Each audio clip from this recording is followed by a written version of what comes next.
အားလုံးပဲမင်္ဂလာပါရှင်။ Top for မြန်မာမှာပြန်လည်ကြိုဆိုလိုက်ပါရယ်။ဒီနေ့ Cassandra ရဲ့ Pick a Character Reading ကတော့ကိုယ်ဘယ်သူတွေးနေလဲဆိုတာနဲ့ပတ်သက်ပြီး Cassandra Reading လုပ်ပေးသွားမှာဖြစ်ပါတယ်။အဲ့တော့ဒီ Reading ကတော့ဒီပေါ့အခုလက်ရှိမှာကိုကြုံတွေ့နေရတဲ့ဒီ love relationship ပဲဖြစ်ဖြစ်ဒီပေါ့ဘယ်လို situation ပဲဖြစ်ဖြစ်အခုလက်ရှိမှာကိုအကြောင်းကိုဘယ်သူကအဓိကသေးစိတ် deeply ပေါ့နော်လေးလေးနက်နက်စဉ်းစားနေလဲဆိုတာနဲ့ပတ်သက်ပြီးတော့ပြောပြပေးသွားမှာပေါ့နော်အဲ့တော့အခု Cassandra တို့အခုလက်ရှိဒီမှာ pile လေးရှိတယ်အဲ့တော့ Cassandra အမြဲတမ်းဒီညာဘက်ကစာရည်ညာဘက်ကတော့ pile number 1အလဲက number 2ဒီဘယ်ဘက်ကတော့ number 3ပေါ့နော်အဲ့တော့ကိုကြိုက်တဲ့ pile ကိုရွေးချယ်လို့ရသလိုကိုကြိုက်တဲ့ဒီအယုတ်ကလေးတစ်ခုကိုမှတ်ပြီးတော့ကိုအခုလက်ရှိမှာဘယ်သူကကိုကိုစဉ်းစားနေရလဲဆိုပြီးတော့ Cassandra ရဲ့ reading ကို pause နေပြီးတော့လည်းအချိန်ယူနိုင်ပါတယ်နော် Okay အဲ့ဆို Cassandra pile number 1ရွေးချယ်ထားတဲ့သူကိုစပြီးတော့ပြောလိုက်ရအောင်နော် Okay ကိုဘယ်သူကအဓိကစဉ်းစားနေရလဲဆိုတော့ဒီ energy ကဒါအရင်ကလာတဲ့ဒီ past ကလာတဲ့ energy တခုပြတယ်အဲ့တော့ဆိုလိုတာကကိုနဲ့တီးခဲ့ပြီးသားလူပေါ့နော်ကိုနဲ့တီးခဲ့တဲ့ကိုနဲ့history ရှိခဲ့တဲ့အကြောင်းအရာတခုရှိခဲ့တဲ့ဒီအတိတ်ကလူတစ်ယောက်ကကိုလက်ရှိမှာတွေးနေရဆိုတော့ energy ရှိတယ်အဲ့တော့အခုဒီ power number 1ရွေးချယ်ထားတဲ့သူဒီကြယ်ဖြူလေးရွေးချယ်ထားတဲ့သူရဲ့အဓိကကဒီ energy က Cassandra အဓိကဘာမြင်ရလဲဆိုတော့ကိုကလက်ရှိမှာဒီကိုမှာပေါ့နော်ဟိုရှေ့တိုးမရနောက်ဆုံးမရတဲ့ဒီ situation တစ်ခုဖြစ်နေတဲ့သူတွေလည်းပါလိမ့်မယ်ဘာလို့ဆိုတော့ဒီ energy ဒီကိုကလေအခုလက်ရှိမှာဒီ relationship ကဘယ်လိုမျိုးအနေထားအခြေရဘယ်လိုအနေထားမျိုးရှိနေလဲဆိုတော့ကိုကဟိုမြောက်ဒီမြောက်လို့ဖြစ်နေတယ်ပေါ့နော်ကိုကတယောက်ထပ်ပိုတဲ့ energy တွေလည်းတွေ့ရဆိုလိုတာတယောက်ထပ်ပိုတဲ့ connection ပေါ့နော်အဲ့တော့ကိုကဒီလူနဲ့ကိုနဲ့ကသူ့ကိုတော့ကိုကအရှိပဲဆက်ပြီးတော့ relationship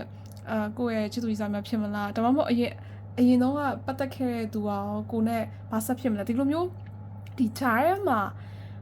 ဂျားညံ့နေတဲ့အနေထားပေါ့နော်ဒီဂျားထဲမှာဘယ်နေရာရောက်လို့ရောက်နေမယ်လဲကို situation ကိုမသိဘူးအဲ့လိုရှေ့သွားခက်နောက်ဆုံးခက်အဲ့လိုပုံစံမျိုးလေးဖြစ်နေတဲ့အခြေအနေနဲ့ပတ်သက်ပြီးတော့အနေထားလေးတစ်ခုရှိဒါပေမဲ့အခုလက်ရှိမှာကိုနဲ့ပတ်သက်ပြီးတော့ကိုအရန်ကိုပြင်းပြင်းထန်ထန်နဲ့ကိုအကြောင်းတွေးနေတဲ့သူကတော့ဒါအရင်တုန်းကကိုနဲ့ပတ်သက်ခဲ့ပြီးသားလူလို့ပြရတယ်ပေါ့အဲ့တော့ဒါဒီ past ကလာတဲ့သူ past ကကိုနဲ့ဒါအရင်ပတ်သက်ခဲ့ဘူးတဲ့သူဖြစ်တဲ့အတွက်ကြောင့်ဒါ ace တို့ဒါကို ace ဒါမှမဟုတ်လို့ရှိရင်လည်း ace ဘက်တော့မရောက်လိုက်ပင်မဲ့လည်း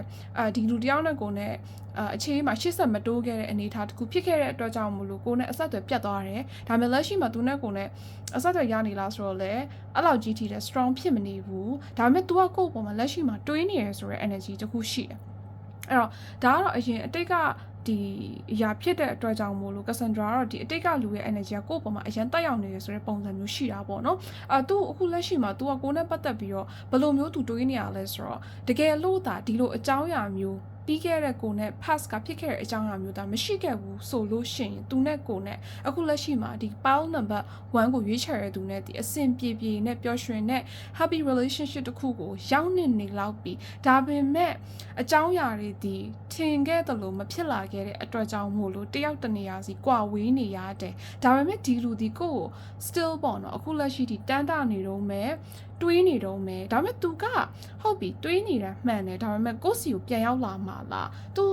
ကိုယ့်စီကိုပြန်ရောက်လာမှာလားဆိုတော့ဟို relationship အနေထားမျိုးနဲ့ love relationship ပုံစံမျိုးနဲ့တော့ပြန်ရောက်လာမှာမဟုတ်ဘူးဒါပေမဲ့သူကအဲ့လိုပေါ့နော်ကိုယ့်ရဲ့ social media ဒါမှမဟုတ်ကိုယ့်အဝေးကနေသူကလှမ်းပြီးတော့ကိုယ့်အဆင်ပြေနေလားကိုယ်ဘယ်လိုမျိုးလဲကို love relationship ရှိနေပြီလားဆိုပြီးတော့အမြဲတမ်း check နေလိမ့်မယ်ပြီးတော့ तू ကတကယ်လို့သာအခွင့်အရေးရှိခဲ့မယ်ဆိုလို့ရှိရင်သူ့ဘက်ကကိုယ့်စီကိုရောက်လာခြင်းနဲ့စိတ်သူ့မှာအပြည့်အဝရှိရဆိုတဲ့ energy ကို Cassandra အဓိကမြင်နေပေါ့နော်အဲ့တော့ဒါပေမဲ့လည်းသူ့စိတ်ထဲမှာကိုကတော့အခုလက်ရှိမှာသူ့ကိုမေ့နေလောက်ပြီးကိုဒီတယောက်ယောက်နဲ့ဖြစ်ဖြစ်ဒါ relationship တစ်ခုမှာတီတီတန်းတန်းနဲ့ကိုခိုင်နေလောက်ပြီးအဲ့လိုမျိုးသူတွေးနေတယ်ဒါပေမဲ့ဒီပေါင်းနံပါတ်1ချစ်ထားတဲ့သူကလည်းတကယ်တော့ဒီအတိတ်ကလူနဲ့ပတ်သက်ပြီးတော့လည်း စိတ်ရှိနေတော့မယ်လို့ Cassandra မြင်တယ်ပေါ့နော်အဲ့တော့ဒီ energy ကိုအမြဲတမ်းကိုတွားပြီးတော့ကိုတန်းတားမိရကိုတိုင်ကလည်းတတိတွားရတဲ့အချိန်မှာဒါတွေကပြီးခဲ့တာတွေလည်းပြီးသွားပြီဆိုပေမဲ့လည်းဒီလူကိုကပြန်လာခြင်းတဲ့စိတ်ကတော့ဒီပေါင်းနံပါတ်1ချက်ထားတဲ့သူမှာရှိတယ်မရှိဘူးမဟုတ်ရှိတယ်ဒါပေမဲ့လည်းကိုက move on လုပ်တတ်တဲ့သူတွေမှာပါဆိုလိုတာကနောက်ပြန်လှည့်မကြည့်တဲ့သူတွေမှာပါရှေ့ဘက်တူနောက်ပြန်လှည့်မကြည့်ဘူးပေါ့နော်ဘလောက်ပဲတတိယရပြီးခဲ့တာပြီးသွားပြီကိုရှေ့ဆက်တိုးဖို့ပဲကိုကရှေ့မှာ future ကိုပဲကိုကကြည့်ရသူဖြစ်တဲ့အတွက်ကြောင့်မလို့ဒီပေါင်နံပါတ်1ရွေးချက်ထားတဲ့သူတွေကနောက်ပြန်လှည့်ကြည့်တဲ့သူမျိုးမဟုတ်ဘူးပြတ်သားတဲ့စိတ်ဓာတ်ကရှေ့ကိုတော်ရတယ်ပေါ့နော်အဲ့တော့ကိုကဒီလက်ရှိအာယုံဒီလက်ရှိအနေထားကိုပဲကိုအာယုံစိုက်တတ်တဲ့သူဖြစ်တဲ့အတွက်ကြောင့်မို့လို့အတိတ်ကလူကကိုယ့်ပေါ်မှာသူကတွေးနေရတာငါ့ကိုအခုထိတွေးနေတော့မှလာတော့ကိုအံ့ဩရမယ် energy မျိုးပေါ့နော်ဒါပေမဲ့လည်း Cassandra မြင်တာကတော့ဒါအတိတ်ကလူရဲ့ကိုယ့်ပေါ်မှာလက်ရှိမှာအရန်ကိုသူစန္ဒကကိုနဲ့ပတ်သက်ပြီးတော့သူပြန်ပြီးတော့ခွင့်ရေးတာရှိခဲ့လို့ရှိရင်ပြန်ရောက်လာစေချင်တယ်ပြန်ရောက်ချင်တယ်ပြန်နီးစပ်ချင်တယ်ဆိုတော့ energy တစ်ခုကိုလုံးဝမြင်နေရတယ်လို့ Cassandra မြင်ပါတယ် okay ဒါတော့ Cassandra ဒီ pile number 1ချက်ထားတဲ့သူပြပြပြီးတော့ဖြစ်ပါတယ်နော် okay အဲ့ဆိုရင်ကိုအခုလက်ရှိမှာကိုဘယ်သူတွေးနေလဲဆိုတာနဲ့ပတ်သက်ပြီးတော့ Cassandra pile number 2ရွေးချက်ထားတဲ့သူဒီ late ကလေးရွေးချက်ထားတဲ့သူကို Cassandra ပြောပြပေးပါမယ်เนาะ okay အဲ့တော့ဒီ pile number 2ရွေးချက်ထားတဲ့သူတွေကလေလုံးဝ popular Gary popular boy တွေလို့မြင်ပါတယ်အဲ့တော့ကိုကအရန် popular ဖြစ်တဲ့သူတွေမှာပါတယ်တကယ်ချင်းဖြစ်မိတ်ဆွေဖြစ်ကိုဖွဲ့စည်းတစ်ခုကိုနေရာတစ်ခုကိုသွားလိုက်လို့ရှိရင်ကိုကအမြဲထင်လင်းထုံးလင်းတောက်ပါပြီးတော့အဲ့လိုတငယ်ချင်းအုပ်စုလိုက်အဖွဲ့အဲ့လိုမျိုးတွေနဲ့နေတတ်တဲ့သူတွေများတယ်ပေါ့တယောက်တည်းအဲ့လိုမျိုးကိုကတယောက်တည်းဒီလို introvert နဲ့ extrovert တွေပိုများတဲ့ energy Cassandra မြင်တယ်ကိုကအရန် bold ဖြစ်တယ် popular ဖြစ်တဲ့ type ဖြစ်တယ်ကိုကလုံးဝ dare to move forward အဲ့လိုပုံစံမျိုး energy ပေါ့နော်အဲ့တော့ဒီ power number 2တွေကအရန် popular ဖြစ်တယ်လို့မျိုးကိုယ်စဉ်းစားနေတဲ့သူတွေကလည်းအရန်များတယ်လို့ Cassandra မြင်တယ်ပေါ့နော်အရန်များတယ်အဲ့တော့အရန်များတဲ့ theme မှာတခု Cassandra မြင်တာကတော့ဒါအခုပဲပေါ့နော် feelings ရလိုက်တာ power number 2ရွေးချက်ထားတဲ့သူအထူးသဖြင့်ဒီတကြံပြီးခဲ့တဲ့တကြံတုန်းကဒီဒါ festival တခုခုပေါ့နော်ဒါ festival ဖြစ်နိုင်တယ်ဒါမှမဟုတ်ဒါနိုင်ငံခြားမှာနေတဲ့သူဆိုလို့ရှိရင်လည်းဒါ maybe ပေါ့နော်ဒီအဖွဲ့အစည်းတစ်ခုခုဒီဒီဘယ်လိုပြောမလဲ social event တစ်ခုခုဒီလိုမျိုးလူအဖွဲ့အစည်းများတဲ့ဒီနေရာတစ်ခုကနေပြီးတော့ကိုတီးခဲ့တဲ့လူတစ်ယောက်ဒီကိုနဲ့ပတ်သက်ပြီးတော့သူစဉ်းစားနေတယ်လို့မြင်ပါတယ်အဲ့တော့ဒါမြန်မာပြည်မှာနေတဲ့သူဆိုလို့ရှိရင်တော့ဒါတကြံပေါ့နော်ပြီးခဲ့တဲ့တကြံကနေပြီးတော့ကိုနဲ့အဲ့လိုမျိုးကိုနဲ့ကိုတငယ်ချင်းတွေနဲ့အဲ့လိုမျိုးစုံပြီးတော့မှကိုတငယ်ချင်းကနေတဆင့်ကိုနဲ့အဲ့လိုမိတ်ဆက်ပေးပြီးတော့တီးရသူတွေကဖြစ်ဖြစ်ကိုနဲ့အခုမှစပြီးတော့ဒီလိုမျိုးတီးရသူတွေကဖြစ်ဖြစ်ဒီလိုမျိုး energy တစ်ခုကိုအခုမှကိုနဲ့စပြီးတော့တီးတယ်ဆိုတော့ဒီလူတစ်ယောက်ပေါ့သူကကိုစဉ်းစားနေတယ်လို့မြင်တယ်သူနဲ့ကိုနဲ့ဒီကြုံတွေ့ခဲ့တဲ့ဒီပြီးခဲ့တဲ့ဒီအခုပေါ့နော်တိတ်မကြသေးခင်ကပေါ့နော်ဒါတွေ့ကြုံခဲ့တဲ့အရာကိုလည်း तू မေးလို့မရဘူးလို့ပြောပါတယ်ဆိုတော့ကိုယ့်ရဲ့ movement တိုင်းမှာကိုစကားပြောပုံဆိုပုံသူ့ရဲ့မျက်လုံးထဲမှာကိုရဲ့ဒီစကားပြောပုံဆိုပုံကိုနဲ့သူနဲ့ပြောခဲ့တာမိတ်ဆက်ခဲ့တာဒီလိုတီးခဲ့တာတွေ့ခဲ့တာတွေအကုန်လုံးကလုံးဝကိုဘယ်လိုပြောမလဲ recording လုပ်ထားသလိုမျိုးသူရဲ့ memory ထဲမှာအခုထိ still ကြံရှိနေတော့မယ်ကိုအရင်ချစ်ဖို့ကောင်းတယ်လို့လည်းမြင်တယ်ကိုနဲ့ပတ်သက်ပြီးတော့လည်း तूလုံးဝပေါ့နော်ဟိုအရန်စိတ်ဝင်စားတယ်လုံးဝဟိုအရန်ကိုနဲ့တွေးချင်မိတယ်ဆိုရဲဆန္ဒအရန်ကိုပြင်းထန်တယ်လို့ Cassandra မြင်တယ်အဲ့တော့ဒါခုနပြောသလိုဒါ social event တစ်ခုခုပေါ့နော်ဒါနိုင်ငံခြားမှာဆိုလို့ရှိရင်ဒါ social event ဖြစ်နိုင်တဲ့ဒါတစ်ခုခုပေါ့နော် Ghost Festival တစ်ခုခုအဲ့လိုသွားခဲ့တာဒီလိုမျိုး energy မျိုးနဲ့မှတွေ့ကြုံခဲ့တဲ့လူတစ်ယောက်ကကိုနဲ့ပတ်သက်ပြီးတော့သူရှေ့ဆက်တိုးချင်တဲ့ပုံစံမျိုးရှိတယ်ဒါပေမဲ့တစ်ချက်ရှိတာကသူ့ရဲ့ energy ကသူကကို reach out လုပ်ဖို့သူစူးစမ်းခဲ့တယ်စူးစမ်းတဲ့ maybe အခုလက်ရှိမှာပေါ့နော်ကိုအခုလက်ရှိမှာသူနဲ့မကြသေးခင်ကတွေ့ခဲ့တဲ့လူတစ်ယောက်နဲ့ကိုနဲ့စကားပြောနေဆိုလို့ရှင်လည်းဒါအဲ့လူပါပဲတချို့ကြတော့ဒီ energy ကကိုစီမရောက်လာသေးဘူးသူကကို maybe ရှာဖွေနေတော့ကိုနဲ့နီးစပ်ဖို့စူးစမ်းနေတော့ stage မှာရှိရတဲ့သူတွေလည်းတွေ့တယ်ဒါပေမဲ့မကြခင်မှာသူကိုစီကိုရောက်ရှိလာလိမ့်မယ်လုံးဝကိုရောက်ရှိလာလို့ဆိုသူဒီစူးစမ်းနေတယ်ကိုနဲ့တွေ့ဖို့ကိုနဲ့ပြန်မြင်ရဖို့ကိုနဲ့ပြန်ပြီးတော့ချိတ်ဆက်မှု connection ရှိဖို့သူ့ဘက်က trying so hard ဆိုရအနေထားတစ်ခု Cassandra မြင်တယ်အဲ့တော့ဒါတကယ်ချင်းဆိုလည်းတကယ်ရနေတဆင်ဆိုလည်းအဲ့တကယ်ချင်းကိုပေါ့နော်ကိုနဲ့နီးစပ်ဖို့သူပမာနေရလဲသူဘယ်လိုလဲသူမှရီစာရှိလားသူမှ boyfriend ရှိလား girlfriend ရှိလားဒီလိုမျိုးတွေသူအရန်အမေးမြန်းထူနေတဲ့ခါလာပေါ့နော်ကိုအရန်ကို observe ဖြစ်နေတဲ့ stage တစ်ခုမှာသူဒီရှိနေတယ်လို့ Cassandra မြင်တယ်အဲ့တော့ဒီ energy ကတော့ဒါလုံးဝကိုဘယ်လိုပြောမလဲဟို တယောက်ထဲထက်တယောက်ထဲကိုယ် drive ဖြစ်တဲ့သူထက်အဲ့လိုတဆင့်ကနေပြီးတော့ကိုယ့်အကြောင်းသိပြီးတော့ကိုယ့်အကြောင်းစုံစမ်းပြီးတော့ရောက်ရှိလာမဲ့ပုံစံမျိုးရှိတယ်အဲ့တော့ဒီpile number 2ရှစ်ထားတဲ့သူ Cassandra suggest ပေးတာကလည်းဒီအခုပေါ့နော်ကိုနဲ့အဲ့ကိုကိုဒီလိုမျိုးကိုဘက်ကစူးစမ်းစရာမလိုပဲနဲ့ကိုဘက်ကစူးစမ်းအားထုတ်မှုတော့မှအဲ့လောက်ကြီးလုပ်စရာမလိုပဲနဲ့သူ့ဘက်ကနေပြီးတော့လာမဲ့ effort တစ်ခုကိုတိုင်းကလည်းပျော်ရွှင်ရမဲ့ healthy relationship တစ်ခုကိုရောက်ရှိလာနိုင်တဲ့ energy Cassandra အများကြီးတွေ့ရပါတယ်ဒါကလုံးဝဘယ်လိုပြောမလဲ happy news ပေါ့နော်ဒါပေမဲ့တစ်ချက်ရှိတာကဒီပေါင်းနံပါတ်2ရှိထားတဲ့သူတွေကကိုကအရင်ခုနပြောသလိုပေါ့ popular point တွေဖြစ်တဲ့အတွက်ကြောင့်ကိုမှရွေးချယ်မှုကအရန်များတယ်အော်ဒီလိုလားဒီလိုရွေးရမလားဒီလိုရွေးရမလားကိုကအဲ့လိုမျိုးခေါင်းခေါက်ရွေးလို့ရတဲ့အနေအထားတစ်ခုရှိရတဲ့အတွက်ကြောင့်မလို့ကိုကကို observe ဖြစ်တဲ့သူတွေကလည်းများတယ်ပေါ့နော်များတဲ့အတွက်ကြောင့်မလို့ကိုအတွက်ဒါကအစမ်းမဟုတ်ဘူးလို့ကိုထင်ကောင်းထင်လိမ့်မယ်ဒါပေမဲ့လေဒီ energy က Cassandra ကပြောချင်တာတယောက်နဲ့တယောက် you can feel it ပေါ့နော်တူလားဘယ်သူလဲကိုရဲ့လုံးဝဒီကိုဘယ်လိုပြောမလဲရင်ခုန်မှုဖြစ်အောင်ပေးနိုင်ဆုံး excited ဖြစ်အောင်ပေးနိုင်ဆုံးလူတယောက်ရဲ့ energy အရင် gentle ဖြစ်တဲ့ဒီfeelings gentle ဖြစ်တဲ့ vibe ဖြစ်တယ်အရန်ကိုဘယ်လိုပြောမလဲပေါ့ပါနဲ့ကိုကပျော်ရွှင်မှုကိုယူဆောင်လာတဲ့သူရဲ့ energy ဖြစ်တဲ့အတွက်ကြောင့်မလို့ကိုတိုင်းကလည်းသူကိုစီကိုရောက်ရှိလာတဲ့အခါမှာကိုတိုင်းကလည်းပြန်ပြီး response ပေးစေချင်တယ်။ဘာလို့ဆိုဒီ relationship ကအရင်ကကြုံခဲ့တွေ့ခဲ့တဲ့relationship လို့ပုံစံမျိုးမဟုတ်ဘူး။အရန်ကိုတကယ်ပေါ့နော် serious ဖြစ်တဲ့သူတရားဖြစ်တဲ့အတွက်ကြောင့်မို့လို့ဒါအရန်ကိုအချိန်ပေးရကြိုးလဲနှက်လိမ့်မယ် worth it ဖြစ်လိမ့်မယ်ဒီလူနဲ့ပတ်သက်ပြီးတော့လဲကိုရှစ်ဆက်သွားဖို့အများကြီးဖြစ်တဲ့ဘယ်လိုပြောမလဲကိုတပျော်ရွှင်မှုတွေယူဆောင်လာမဲ့သူရဲ့ energy ဖြစ်တဲ့အတွက်ကြောင့်မို့လို့ chance ပေးတင်တယ်လို့ Cassandra တော့မြင်တယ်ပေါ့နော် okay ဒါတော့ Cassandra pile number 2ရှစ်ထားရသူပြပြပေးသွားတာဖြစ်ပါတယ်နော်Okay အဲ့ဒါ Cassandra ဒီ pile number 3ချက်ထားရသူပေါ့နော်ကိုစဉ်းစားနေတဲ့သူကဘာတူလဲ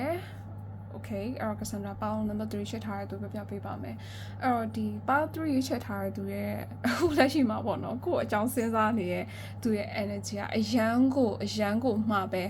mysterious ဖြစ်တဲ့ type ကိုမြင်တယ်အရန်ကို deep thinking စဉ်းစားရသူအဲ့တော့သူ energy က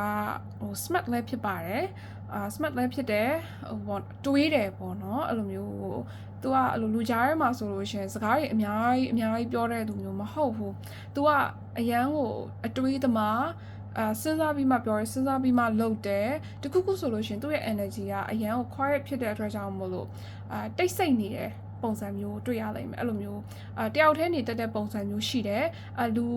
တွေနဲ့အဲ့လိုစွစွရုံနေတဲ့တာတတိတက်နေတဲ့ပုံစံမျိုးသဘောကျတဲ့ပုံစံမျိုးပေါ့အဲ့တော့ဒီ pound number 3 ချက်ထားတဲ့သူကအခုလက်ရှိကိုယ်စဉ်းစားနေတဲ့သူကကိုနဲ့ပတ်သက်ပြီးတော့ तू ကကိုအရင်ဆုံးသိတဲ့ပုံစံမျိုးတွေ့ရတယ်။ကိုကသူ့အရင်သိတာထက်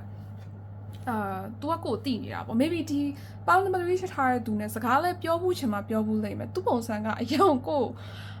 ဘယ်လိုပြောမလဲသူကတိတ်တခိုးကိုသဘောကျနေတဲ့ပုံစံမျိုးအဓိကမြင်တာပေါ့နော်တိတ်လေးပဲတိတ်လေးအရင် quiet ဖြစ်တယ်လို့ကစားတာခုနပြောတယ်။ तू ကဘယ်လိုပြောမလဲသူ့ရဲ့ခံစားချက် feelings ကိုထုတ်ဖော်ပြဖို့ကိုအရန်ကိုအချိန်ယူတဲ့အတွက်ကြောင့်မို့လို့ကိုလက်ရှိမှာသူစဉ်းစားနေတယ်ဒါက Cassandra တော့ဒါ work related ဖြစ်တယ်ဥပမာကိုကအလုပ်ပေါ့နော်ကိုရဲ့အလုပ်နဲ့ပတ်သက်ပြီးတော့အလုပ်ခွင်မှာဒီကိုနဲ့အတူတူအလုပ်လုပ်နေတဲ့ဒီ energy ပေါ့နော်ဒီအလုံးနဲ့ပတ်သက်တဲ့ပုံစံမျိုးပေါ့နော်ကိုယ့်ရဲ့လုပ်ဖို့ကိုင်ဘက်ထဲက energy ပုံစံမျိုးဒါမှမဟုတ်လည်းအခုကြောင်းတက်နေတဲ့သူဆိုလို့ရှိရင်လည်းကိုနဲ့အတူတူတန်းနဲ့တက်နေတာမျိုးဒါမှမဟုတ်လည်းအတန်းဖို့ဒီလိုမျိုးပေါ့ကိုအခုလက်ရှိမှာကဒီလူနဲ့ကိုနဲ့ဒီအလုပ်သဘောအရာဒါမှမဟုတ်ကိစ္စတစ်ခုခုကြောင့်မို့လို့ကိုနဲ့ဒါပတ်သက်နေရတဲ့ပုံစံမျိုးရှိတယ်အဲ့ဒီအတွက်ကြောင့်မို့လို့သူနဲ့ကိုနဲ့ကဒါပေါ့နော်ဟိုလိုမျိုးဒီ social event တို့ဒီတကယ်ချင်းကနေတည်တာတော့ဒီလိုမျိုးအပြင်ပကထက်ကိုမမျော်လင့်မဲနဲ့မထင်မှတ်ပဲနဲ့အလုပ်ကနေတဆင့်ဒီလိုမျိုးပေါ့ဒါမှမဟုတ်လေဒီကိုကြောင်းတက်နေတဲ့ဒီကြောင်းဒီ classmate ဒီလိုပုံစံမျိုးကနေတဆင့်ဒီလိုမျိုး energy ကိုပုံမြင်တယ်အဲ့တော့ဒါ professionally ဒီလိုမျိုးဒီကြောင်းကိစ္စအလုပ်ကိစ္စ organization ဒီလိုမျိုးနဲ့ပတ်သက်ပြီးတော့ဆက်ဆက်နေတဲ့လူကကိုနဲ့ပတ်သက်ပြီးတော့စဉ်းစားနေရတွေးနေရဆိုတဲ့ energy မျိုးရှိတယ်အဲ့အတွက်ကြောင့်မို့လို့လေသူကတခုခုနဲ့ပတ်သက်ပြီးတော့သူအရင် deep ဖြစ်တဲ့သူပေါ့နော်ဆိုတော့ကိုရဲ့ information အကြောင်းသူက တေချာမသိဘူးဒါပေမဲ့ तू ကကိုယ့်ကိုအဲ့လိုစိတ်ဝင်စားတဲ့ပုံစံမျိုးရှိတယ်ဒါပေမဲ့လည်း तू ရဲ့ပုံစံကခုနကဆန္ဒပြောသလိုမျိုးအရန်တတိရှိတယ်ဆိုတာကအဲ့လိုပေါ့နော်ဟိုतू ကကိုဘယ်လိုလူမျိုးလဲအဲ့လိုမျိုးနှလုံးသားထက်ကိုဒီအုံနောက်အရန်ကိုဟိုတွေးတက်တဲ့သူဖြစ်တဲ့အတွက်ကြောင့်မို့လို့ဒီအရန်ကိုပေါ့ကိုကဘယ်လိုလူမျိုးလဲသူကဘယ်လိုမျိုးကြိုက်တတ်တာလဲကိုကအဲ့လိုမျိုးပေါ့အသေးစိတ်ကအစားပို့ပြီးတော့ professional ဆန်နဲ့အဲ့လိုမျိုးကို approach ပုံစံမျိုးနဲ့လာမဲ့အနေအထားမျိုးရှိအဲ့အတွက်ကြောင့်မလို့ကိုကဆက်စချင်းမှာတော့ကို okay ဒါအလုပ်သဘောရပြီသူကလည်းအလုပ်လုပ်နေရဲဆိုတော့အတွေးကိုပဲဝင်လိုက်မယ်ဒါပေမဲ့လေတကယ်တမ်းကအဲ့ဒီရဲ့အနောက်ကအဲ့ဒီဟိုဘယ်လိုပြောမလဲအဲ့နောက်ကွယ်မှာတကယ်တမ်းကိုယ်သဘောကျနေတာတကယ်တော့အဲ့အတွက်ကြောင့်မို့ तू ကတခုဆိုလို့ရှင်လဲ reason တခုနဲ့ကိုနဲ့အလုံးနဲ့ပတ်သက်လို့ပါဆိုပြီးတော့ကို approach လုပ်မယ်လို့တော့ရစကားပြောရတယ်meeting ရှိတယ်သူဒါကိုလည်း तू create လုပ်လိုက်မယ် maybe ဒါ one way or another ကိုကတော့ဒါကတော့အလုပ်ပဲလေဒါမှမဟုတ်လဲဒါအကြောင်းကိစ္စပဲလေဆိုပေမဲ့ तू ကအကြောင်းမရှိအကြောင်းရှာပြီးတော့ကိုစီကိုဒီလိုမျိုး way နဲ့ approach လုပ်မယ်သူ့မှာကဒီ plan နောက်မှာကအဲ့လိုမျိုးသူ့မှာအတွေးပေါ့နော်အဲ့လိုမျိုးရှိပြီးသားဆိုရဲသူအဲ့ကြောင့်မလို့ကစနာခုနပြောသူအရင် mysterious ဖြစ်တယ်သူ့ရဲ့မျက်နှာမှာကိုယ်သဘောကျနေတဲ့ပုံစံပေါက်နေလို့လား तू ကကိုယ်ကိုလုံးဝဟိုဘယ်လိုပြောမလဲဟို interest ဖြစ်နေတဲ့အနေထားရှိလားဆိုတော့လေအဲ့ဒီသူ့မျက်နှာမှာမြင်ရမှာမဟုတ်ဘူးခုနပြောသလိုအရန်ကို तू ကအဲ့လိုပေါ့နော်ဟိုသူ့မျက်နှာမှာကိုယ်သဘောကျလားမကျလားဆိုတာကိုလုံးဝမြင်ရမယ့်အနေအထားမျိုးလုံးဝမဟုတ်ဘူးအဲ့အတွက်ကြောင့်မို့အရင်မှန်ရခက်တယ်ပြောရခက်တယ်သူပါစဉ်းစားနေလဲဆိုတော့တွေးရခက်တယ်ဒီ energy မျိုးအဓိကမြင်တဲ့အတွက်ကြောင့်မို့လို့ကိုယ်တိုင်ကလည်းမသိဘူးလုံးဝ I have no idea ဆိုတဲ့ပုံစံမျိုးသူကိုယ်သဘောကျနေရလားဆိုတော့လုံးဝမသိဘူးကိုယ်စိတ်ထဲမှာဒါအလုပ်သဘောရဒါဒီကျောင်းသဘောရဒါကိစ္စသဘောရဆိုပြီးတော့ကိုကသူနဲ့အဲ့လိုပေါ့နော်ဟိုတွေးနေပြောနေရတယ်ဒီလိုဆက်ဆံရေးတစ်ခုရှိနေရဲဆိုတော့ပဲကိုသိနေမယ်အနေထားအဲ့တော့ဘယ်လိုပဲဖြစ်ဖြစ်ဒီ energy ဒီဒါသူကတော့ကိုယ်အဲ့လိုပေါ့နော်ဟိုသူ့ရဲ့ဘယ်လိုပြောမလဲဟိုကိုယ်သဘောကျတဲ့ပုံစံပြတဲ့အနေထားတော့ကိုယ်ကူညီပေးမဲ့ပုံစံမျိုးဘာလို့ဆိုသူ့လိုလူမျိုးကနေရာတိုင်းလူတိုင်းကိုလိုက်ပြီးကူညီတတ်တဲ့ပုံစံမျိုးမဟုတ်ဘူးသူဒီလိုအပ်မှသူ့ရဲ့အကူအညီလိုအပ်မှသူ့ရဲ့ support ကိုပြတဲ့သူမျိုး show off လုပ်တဲ့သူမျိုးအရာအလုံးလိုက်ပြီးကူညီပြစေဆိုပြီးလုပ်တဲ့သူမျိုးမဟုတ်တဲ့အတွက်ကြောင့်မို့လို့ကိုနဲ့ဒီလိုကိစ္စတစ်ခုခုပေါ့နော်ခုနကဆန္ဒပြောသလိုမျိုးအလုပ်ကိစ္စအကြောင်းကိစ္စဒီလိုမျိုးပတ်သက်ပြီးတော့တစ်ခုခုကိုနဲ့ကြုံတွေ့ရတဲ့အခါမှာသူ့ဘက်ကနေကို willingly ပေါ့နော်ဒီလိုမျိုးဆိုပြီးတော့အဲ့လိုမျိုးကို support လုပ်ပေးတဲ့ပုံစံကိုကူညီပေးတဲ့ပုံစံသူပြသလိမ့်မယ်အဲ့ဒါသူ့ရဲ့ဘယ်လိုပြောမလဲသူ့ရဲ့ချစ်ချင်းမြတ်တာကိုပြသတဲ့ show off လုပ်တဲ့နီးတစ်ခုပေါ့ပုံစံတစ်ခုတိုက်တစ်ခုပေါ့အဲ့တော့ဒီ energy ကကိုကသူ့ကိုနိုင်လှည့်ခြင်းလူတွေကြားထဲမှာထင်းပြီးတော့လုံးဝမြင်ရမယ့်တိုင်မျိုးမဟုတ်ဘူးကွယ်နေတာရှေ့ရလူတယောက်ကိုထားပြီးတော့အနောက်ကနေကွယ်ပြီးတော့နေနေတဲ့ energy မျိုးပေါ့အဲ့တော့အရန်စဉ်းစားတယ်အရန်တွေးတယ်အရန် deep thinking လုပ်တယ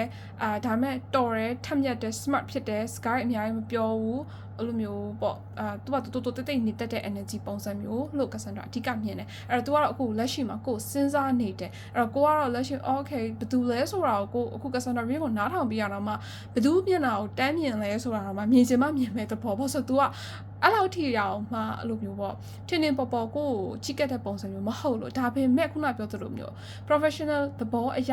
ာကိုနဲ့ပတ်သက်ပြီးတော့ချစ်ကက်တဲ့လူရဲ့ energy ဖြစ်တဲ့အတွက်ကြောင့်လို့အဲ့ဒီအခါကျတော့မှသူပါလားဆိုပြီးတော့ကိုတိုင်ကသတိထားမိတဲ့အနေထားမျိုးဒါတော့မှသတိထားမိရဆိုရင်တော့သူမျက်နှာလုံးဝပြမှာမဟုတ်ဘူးเนาะလုံးဝကိုတစ်ချိန်လုံးဖုန်းဆက်ပြီး message ပို့နေဒီလိုမျိုးတိုက်လုံးဝမဟုတ်ဘူးအဲ့တော့ကိုကတဖြည်းဖြည်းသူ့ရဲ့ဘယ်လိုပြောမလဲစစ်ဆိုင်ရလဲဒါ normal ပုံစံမျိုးပဲသွားမယ်ဒါပေမဲ့လည်း तू ကကိုယ့်ကိုသဘောကျနေရယ်ကိုယ့်အကြောင်းစုံစမ်းနေကိုဘယ်လိုကြိုက်လဲကိုဘယ်လိုလူမျိုးလဲကိုနဲ့ရှင်းနိုင်လားဒီလိုမျိုးပေါ့ तू ဘယ်လိုမျိုး approach လုပ်ရင်ကောင်းမလဲဒီလိုမျိုးတွေအခုကြံစီတွေးတော့ပြီးတော့ plan ချနေပါပြီလို့လုံးဝအဲ့လိုမျိုးဘလုံးဝ planner ကြီးအဲ့လို energy မျိုးအဓိကမြင်ပါတယ် okay ဒါက Cassandra part number 3ရေးချက်ထားတဲ့သူတပြောပြပေးတာဖြစ်ပါတယ်เนาะOkay အဲ့ဆို Cassandra ကိုဒီနေ့ reading ရဲ့ကိုယ်ဘယ်သူတွေးနေလဲဆိုတာနဲ့ပတ်သက်ပြီးတော့ reading ကို Cassandra ဒီ part number 1 2 3အကုန်လုံးပြောပြပြီးတော့ပါပြီပေါ့နော်အဲ့တော့ Cassandra တို့မတွေ့ရတာကြာအားလုံးနေကောင်းကြလား Cassandra အားလုံးတတိယနေပါတယ်အဲ့တော့ဒါဒီကြားထဲမှာလည်း Cassandra ထုံးစံတိုင်းပဲပေါ့နော်အဲ့လိုမျိုးမအားတဲ့အတွက်ကြောင့်မို့လို့ဒီဗီဒီယိုလေးတင်တာနည်းနည်းလေးချသွားတယ်ပေါ့နော်အဲ့အတွက်ကြောင့်မို့လို့လည်း Cassandra ဒီနောက်ဗီဒီယိုတွေမှာအတက်နိုင်ဆုံးပေါ့နော်ဒီအားလုံးအတွက်အကုန်လုံးစိတ်ထဲမှာတည်ချင်နေတဲ့ဒီလိုမျိုးဖြစ်ရင်ကောင်းမှာပဲဒီလိုမေးလို့ရရင်ကောင်းမှာပဲဆိုပြီးတော့သိချင်နေတဲ့ question တွေကို Cassandra စူးစမ်းပြီးတော့ Cassandra reading တွေ လုပ်သွားပေးဖို့လည်းရှိပါတယ်အဲ့တော့ Cassandra ဒီလိုမျိုးခြားပြီးတင်နေရတဲ့အတွက်ကြောင့်မလို့လဲ Cassandra ကိုနားလည်ပေးကြပါလို့လဲ Cassandra တောင်းဆိုပါတယ်အဲ့တော့ Cassandra ရဲ့ video ဘယ်လိုပဲဖြစ်ဖြစ်အမြဲတမ်းကြည့်နေတဲ့သူတယောက်ချင်းစီရော Cassandra နေကောင်းလားမတွေ့ရကြပြီးအမြဲတမ်းချက်ပေါက်ဆင်မှာလာပြီးတော့ Cassandra video တွေမတင်ပြပင်မဲ့ post တွေမတင်ပြပင်မဲ့အမြဲမေးနေကြတဲ့သူတူတယောက်စီအောင်လဲ Cassandra အများကြီးကျေးဇူးလည်းအများကြီးတင်ပါတယ်အားလုံးလည်းအရန်ကိုပေါ့နော် Cassandra အားလုံးအတွက်လည်းတကယ် grateful ဖြစ်ပါတယ်အဲ့တော့ဒါ Cassandra လည်းဒါတဖြည်းဖြည်းပေါ့နော်ဒါreading တွေကိုဟိုအကုန်လုံးအတွက်ပေါ့နော်အကျိုးရှိမဲ့အကုန်လုံးသိရှိလို့ရနိုင်တဲ့လွယ်ကူပေါ့နော်ကို message ရနိုင်မဲ့ကိုအတွက်အကူအညီဖြစ်မဲ့ support ဖြစ်မဲ့အရာတွေကို Cassandra အတက်နိုင်ဆုံးလဲလုပ်ပေးသွားမယ်လို့ Cassandra အကုန်လုံးပြောပြချင်ပါတယ် okay အဲ့တော့ဒါ Cassandra reading ကိုအဆုံးထိကြည့်ပေးကြအောင်တူတော့ချင်းစီတိုင်းအောင်အားလုံးကျေးဇူးအများကြီးတင်ပါတယ်နောက် video မှာပြန်တွေ့ကြပါမယ်เนาะအားလုံးပဲ see you next time bye bye